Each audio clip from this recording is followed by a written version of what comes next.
Hello, welcome to the Mediocre Takes podcast, the podcast where we share our mediocre takes on the shows and movies we watch.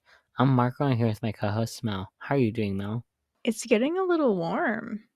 Do you like that or don't? Because I don't. Mm. It's pros and cons because I'm constantly cold, so Mm-hmm. it's nice to not be freezing, but most of my clothes are like sweaters and hoodies, so I'm never prepared for warmth. So, Yeah, mixed I feel bag, I you. guess. I only wear hoodies like every single day, except for the Yeah. summer when I actually have to take them off. It feels weird, you know? And then when I'm in the house and there's air conditioner on, sometimes I feel too cold because I don't have a hoodie on. Oh my god. So, My air conditioner is shit. really? Yeah, I just lay on the floor during the summer now, Oh, wow. That's kind of sad. I guess. Anyways, today we're talking about another Superman Batman movie and continuing our Batman animated retrospective. Today we're talking about Superman Batman Apocalypse. So let's just get into it. So, first, some context or summary of the source material. So, this was a movie made to show the comics' newest version of Supergirl, which also was volume 2 of Superman and the Batman comics. This arc specifically has issues 8 through 13. The movie was near the end of the current version of Supergirl, since the comic that had first introduced Supergirl was around 2004, while the movie only came out in 2010, and this version of Supergirl would end around 2011. So, in this movie, Supergirl's home planet has been destroyed, and her parents have died. Not being able to remember her past, Superman takes her in. Eventually, Darkseid, which is a lame name by the way, kidnapped Supergirl, and with the help of Batman, Wonder Woman, and Big Barda, another dumb name, they are able to save Supergirl. What? What you got against Big Barda? What about that is stupid? I don't know, it just sounds dumb. It sounds hot. Okay, I guess. Anyways, they are able to save Supergirl. This leads to an ending battle where Supergirl, Superman, and Darkseid are fighting when Supergirl, with the help of Superman, is able to send Darkseid somewhere in space where it'll be hard for him to get his revenge. The movie ends with Supergirl deciding to become Supergirl. And that's the plot summary, basically. What? It was funny when you said Supergirl decides to become Supergirl. I know, I just forgot her name. I'm really bad with names, okay? Kara. Kara, yes. How old is Supergirl supposed to be? She's like a teenager. Okay, that's what I thought. So I wrote, I don't know how old Supergirl is supposed to be, but I'm assuming she's a teenage girl. So why'd they put her in an outfit like that when she was under mind control? Like, especially when she's supposed to be fighting. Like, all she's wearing is like a bra and some clothing under. I think it was I don't, supposed to like the in the shopping scene, like the shopping spree scene, she puts on this like revealing black dress mhm. and Clark is like, no. And she's like, perfect. So it was sort of like I guess her Way of like revolting rebelling. against yeah. I could kind of see that. I kind of thought that Darkseid chose the clothes for her or something like that. I don't know. It just felt weird. I don't know. Something about that just felt off to me. I honestly don't mind if Supergirl decides to choose those clothes by herself, but I don't know. Something about her fighting with those clothes on just doesn't make sense in my head. Because like, what if something slips? What if you break your clothes? Then what? Technically, Like, she didn't choose to because the creators of the character chose to put her in that. So, yeah, you got a point. Yeah, if someone argued that, I would have also argued that. Like, that's mostly the creator's fault. But yeah, it was just strange. I actually like this movie more than Superman, Batman, Public Enemies. What was your opinion on the ending of Darkseid in this movie? I'm kind of curious to your thoughts on. it was fine. Okay. Because I've seen people talking about how like they didn't like how easily defeated Darkseid was, and I'm kind of disagree with that, mostly because I feel like he wasn't truly defeated. He was just kind of pushed into a portal where he couldn't like Yeah. where he couldn't hurt people. Also, Yeah, I he was bet you just they just hated the fact that he was beat up by a girl. yeah, that's another good point. Yeah, I just like that they didn't end up straight up defeating him, and he still is in the background, and he will come back eventually. I do feel like the fight was a little drawn out, though. It was like Supergirl gets taken out, then Superman comes out, then Superman gets taken out, and then Supergirl comes back out, and it just kind of repeated like that for a little while. I really appreciate that this movie felt like it had more plot going on. I was surprised when Wonder Woman showed up, and I actually liked how she was used in this movie, kind of. Like, she felt like she was a substantial character in this plot, and I kind of feel like she was more substantial than Batman in this movie, at least at some points. which kind of confused me because this is literally called Superman Batman. My question is, how did Wonder Woman know of Supergirl? She just randomly shows up and is like, "This is what is best for Supergirl." Batman told her. Batman told her, really? Yeah. Huh. I don't remember that, but that makes sense actually. He was there He was there, was he? in the park. Yeah. I literally do not remember, but yeah, that would make sense. I really love how Batman is literally willing to blow up the entire planet he was on and was not bluffing. And Darkseid is like, oh, all the people who would do this, like it would be a human. And I just kind of love that Batman was willing to take that risk, you know? And that planet deserved to be destroyed anyways. So I feel like Batman got off too easy in this movie. Like he defeats one of the army people way too easy for someone who doesn't have like superpowers. And when he is on the alien planet, he gets like beaten up a lot. And I feel like there should have been some consequences for how beaten up he was. Like I just want to see him like be act at least like a bit broken down, at least a little bit, you know? But I also do understand that this is a superhero movie and you just gotta get rid of that like part of you that wants the movie to be more realistic. Yeah, it really just isn't that big of a deal, but I just wanted to mention that either way. I feel like the last movie did Batman better than this movie, which is strange because I did end up liking this movie better. Because there was actually more Batman in that last movie. I think Batman was just weird in this. One of the like critiques I have of him is he's xenophobic. When Kara like ran in and she was like she sounded frightened and she was like speaking Kryptonese. Mhm. He immediately was like literally in like a very like aggressive tone. He was like, "Speak English." And I'm like, that is such a non-Batman line. I got whiplash. I honestly did not like clock that, but now that you mentioned it, I'm like, that makes total sense. Like Batman should not be the one saying that. Yeah, Well, I he guess I was can see him saying that, but no. No. No. No. He was way too judgy about Mhm, Kara with this, and I understand they're like, "Oh, no, he's just, like, really protective of Superman because, like, a lot of people wanna kill Superman." But, mhm. like, I don't know. It was coming off a little, like, woman hatery to me, you know? Just a little bit. Yeah, I can definitely agree with you. I also found it weird when like Supergirl is being chased by the dog. I don't know what the dog is Crypto. called. Crypto? Oh, okay. Yeah, I found it weird because like she was like I was just trying to like be nice to him and he just kept on barking on me. And like Batman just took that as, oh, there must be something wrong with her. I don't know. Dogs just like don't like people, you know? I mean, that's valid to an extent because Mhm. some dogs are a good judge of character, but, like, I also didn't understand that either. I didn't understand why Crypto hated her so much. Yeah, I don't know, that scene was strange. I just find the way Batman acted strange. Okay, yeah, he's just trying to make sure, like, Kara is who she says she is, but I feel like it was a bit overdone at some points. Also, rip that one girl who died during. Oh my god, wait.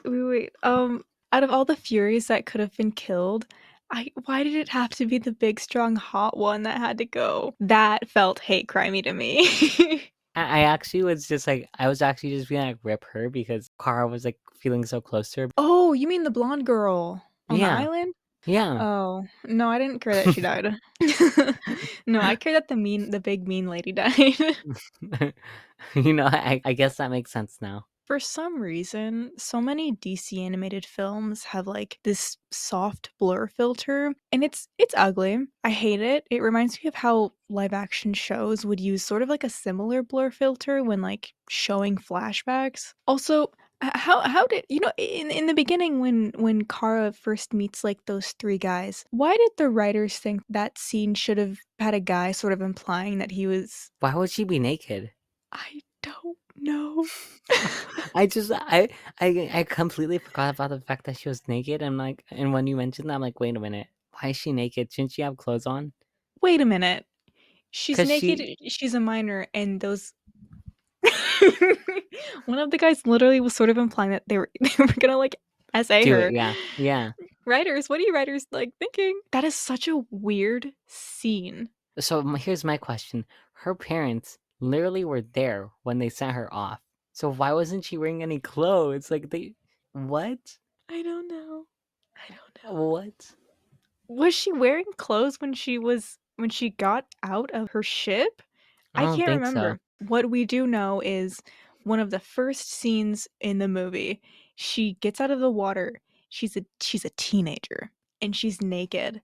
And these three like, I don't know, freight guys or whatever walk up to her one of them is like implying that he's gonna do something to her, and then she beats them up. But like that was so unnecessary, and I actually feel like it would have been cooler if the guys were actually like worried about her instead and tried to help her, and then she accidentally hurt them or something, and then she got scared and then she ran away. I feel like that would have been a much more interesting scene than like have those creepy guys prey on her. Yeah, but that scene in general was really weird. I blame the main writer who also wrote Kung Fu Panda 4, I think. No, wait, I'm thinking of someone else. My bad. I don't know. I think I was thinking of another movie that was bad, and then I just said that. Cut that out.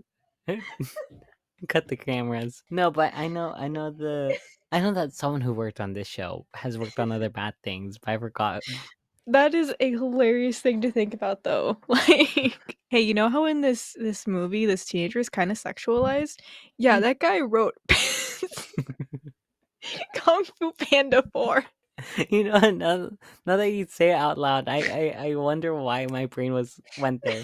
Why I was saying that is because I was also thinking at the same time that the character designs in this movie are kind of bad, and I personally don't really love them. So while you're saying that, my brain was also thinking about that, and that's when I said that. So I was dying, you guys. I love that though. Thank you for giving me that laugh. Okay, so the way the cops just immediately start to shoot at Kara after seeing what she was capable of and knowing that like metahumans and aliens exist on Earth is such typical cop behavior. Like, oh, this lady seems to have similar powers to Superman.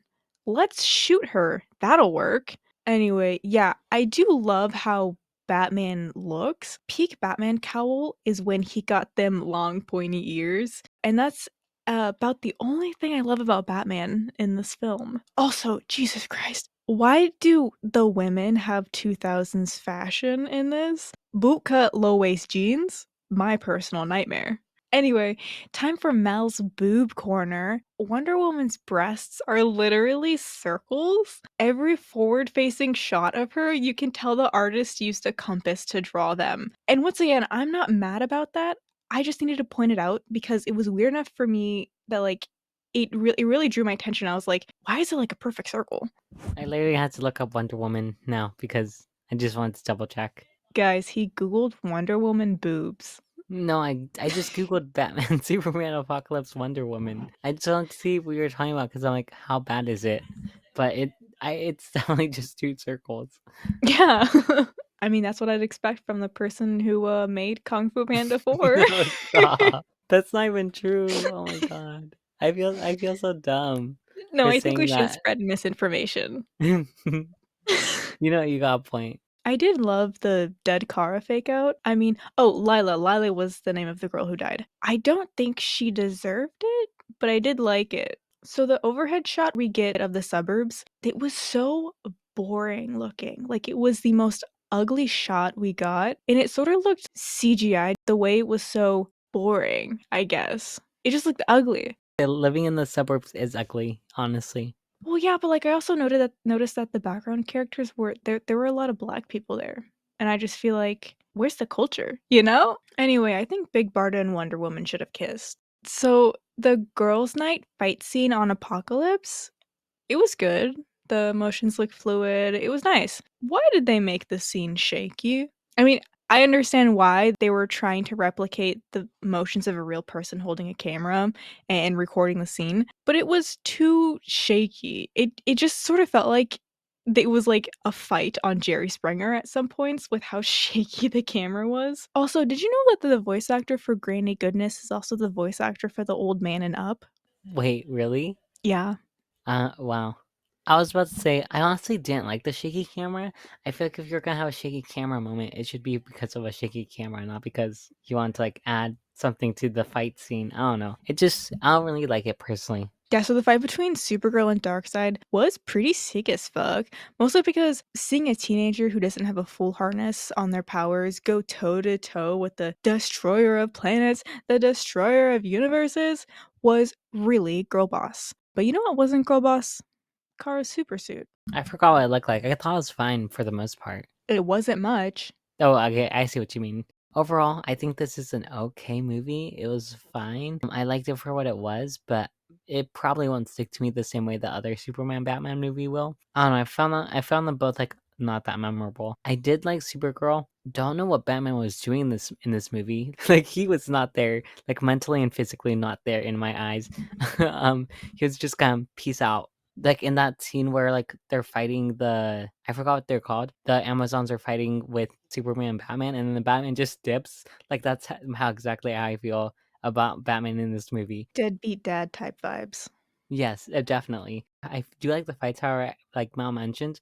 I feel like fights are usually really well done in pretty much all DC animated shows and movies. I did like the ending despite what people say about it. Like, I feel like even though, like, Darkseid was kind of being easily beaten, I just feel like he wasn't really truly beaten, which in my eyes makes the scene okay.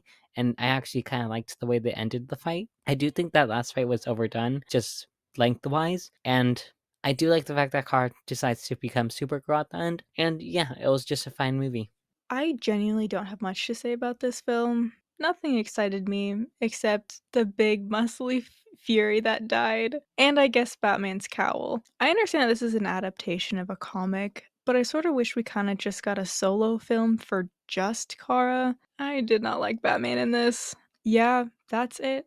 Boring, uninspiring. Okay, Mal, if you're going to protect where you're going to rank this during our final ranking once we've watched all of these movies from S to F, where do you predict this will go? You asked me this before we started. Hmm. You asked me which one I liked more. And originally I said this, but after realizing that Kara is a teenager and we got that weird scene in the beginning, I think I'll have to rank. Originally I gave it a C. I think I'm actually going to bump it down to a D. I kind of agree with you. However, I'm not sure if I want to put Public Enemies at D. Actually, you know what? I think I will put Public Enemies at D because yeah, the more I think about it, the more I also don't like Public Enemies that much. So I think I'm also gonna put this at D. Because I just found this movie kind of weird. Like I'm thinking back at Public Enemies, and You're when I pushing think it back, down to a D? yeah, I am because I feel like I felt the same way about this. But when I think about it, I don't think I liked either of these movies that much, even though I thought they were okay at first. So I think I'm gonna put this one at a D as well.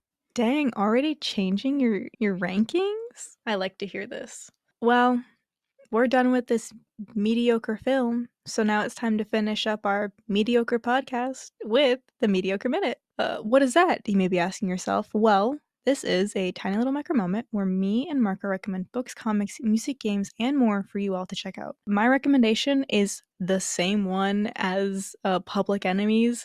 I, I like to stay on theme for these, but I literally have not read any other comic series with just this duo. So, yeah, I have nothing new here for you guys. And you know what? Repeating recommendations is okay sometimes. Marco, what is your recommendation? My recommendation is a game on Steam called Seashell. This is a cute little cozy game. I believe it's really cheap. It's $4, which is pretty cheap. Basically, it's just your seashell researcher. You're finding ways to find new seashells, and it's literally just you picking seashells, looking at the different variations of seashells, and trying to find out the mystery of the seashells. Yeah, it's a really cute game. I've played this for like, I don't know, an hour so far. It's really relaxing. I feel like the puzzles are a bit too easy for the most part. I feel like I'm already halfway through it despite it only being like an hour. Well, actually, that makes sense because it's probably only like supposed to be an hour long experience. But yeah, I really like it. It's really cute. And that's my recommendation. Anyways, you guys, that's our thoughts on Superman Batman Apocalypse. If you want to send us a voice message on Spotify for podcasters, there'll be a link in the description to do so below. We also on Instagram, Twitter, and TikTok, which are @MedicsPod. That's everything. So, goodbye.